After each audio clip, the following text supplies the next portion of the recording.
Hello Year 7 and welcome to your assembly. What is being responsible? When we are not responsible, we Blame others for our bad choices, she made me do it. forget homework or equipment. My mum didn't sort it out for me. Don't think about how our behaviour affects people around us. It's not my fault. We're not independent. Nobody told me we had homework. Or we make excuses. That's unfair. Everything we do is a choice.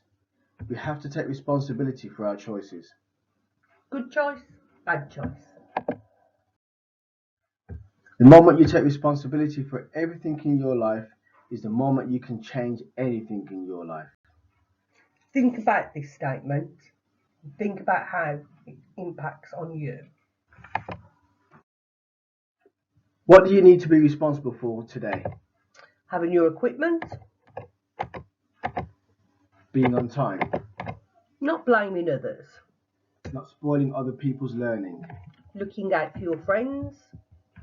or learning from your mistakes. Thank you for listening, Year 7. And enjoy the rest of your day. Take care, guys. Bye. Bye.